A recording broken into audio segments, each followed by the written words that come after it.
What's up, guys? Today figured I'd do a video on my final thoughts after a few days and setting this Squier Sonic Strat up. And if you just want a straight answer, would I recommend it?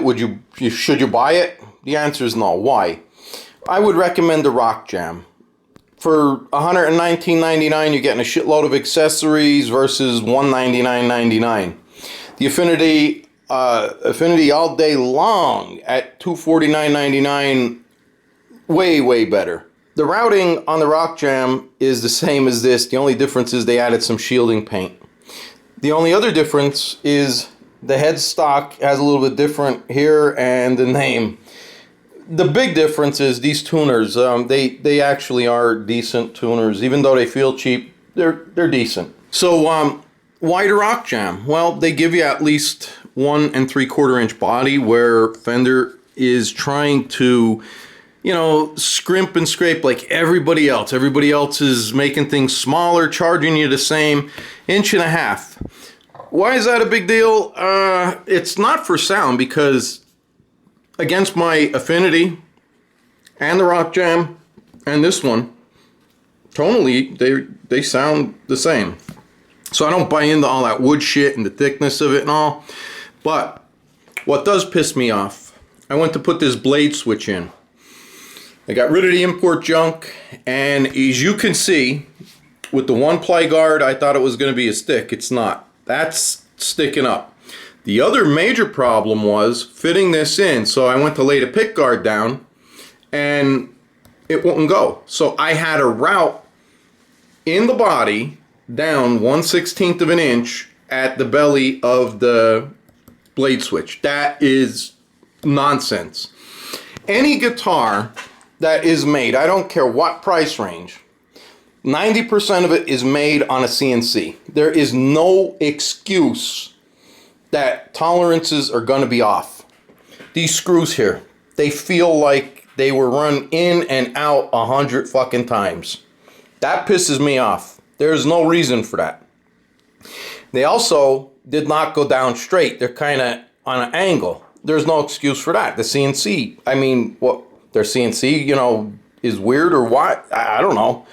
The other thing that really pisses me off, these little set screws here, okay? Most of them are freaking rounded out.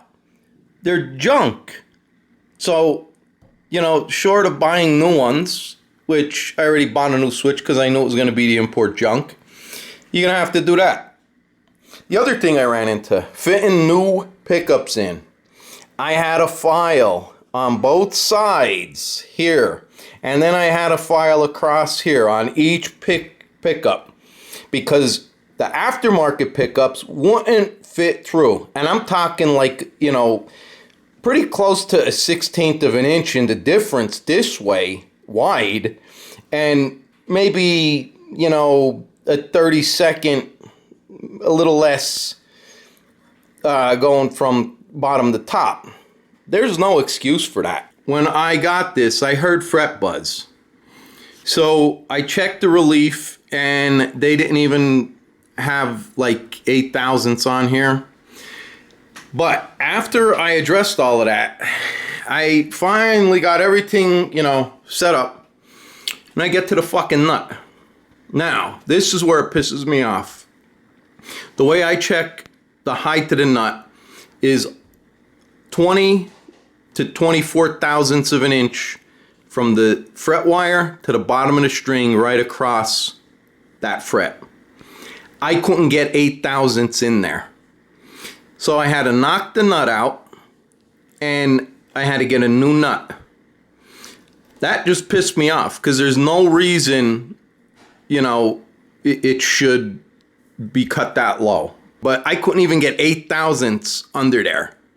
That's how tight it was. So the other thing, as you see, I got 4 springs in here. Why do I have 4 springs when and these are heavy duty springs, and I only use 3 in every other guitar?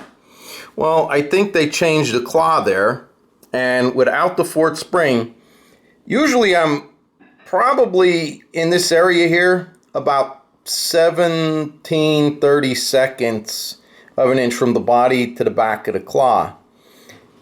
that wasn't the case. It was really, the claw was up close to the body, which, you know, you don't have any adjustment. So I had to add another spring, and these ain't Fender springs either. Okay, and on the neck here, you know, I said in my previous video when I first got this, it was smooth, but it could use a little steel wool. So, I mean, literally, it took me like fucking 20 seconds to smooth that out. The other thing that pissed me off was they burned through paint here, and it's not as shiny. And yeah, okay, you don't see it, but you're still paying $199.99. The quality on the Rock Jam, you know, I could see them cutting, but you're paying, you know, $211.99 with tax, and you're not getting anything better than, you know, the Rock Jam. So is this an affinity? No, it's not.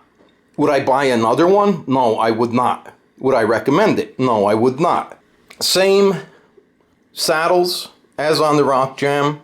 The intonation was not terrible, but it wasn't, you know, on, and that's to be expected at this price point. But Fender themselves, they, you know, at any price point, they're just not putting the fit, finish, and quality into their guitars that they should be for the amount of money that they're charging. And here's another thing. You know, for a lefty, I used to be righty, now I'm lefty. You got black and white to pick from. Try and find the fucking guitar nut for a left-handed. You're not gonna. It's, I mean, you can, but it's really, really hard. The colors, you know, I'm not really a big, you know, color freak on guitars, but I said I would never own another black or black and cream colored or black and white guitar, but I'm stuck because, you know, I want another Strat, and I'm not going to pay $429.99 for basically the same fucking thing that you're getting here. And the wood is just a little thicker, and maybe they routed it better with the CNC. Maybe they didn't set the speed and feed to fly through it and rip the shit out of it. I don't know, but it's your money. You do what you want. It's just my opinion. The other thing is, this has so much slop in it. Look at that. I thought the Rock Jam was bad. No, the Rock Jam ain't nothing compared to this.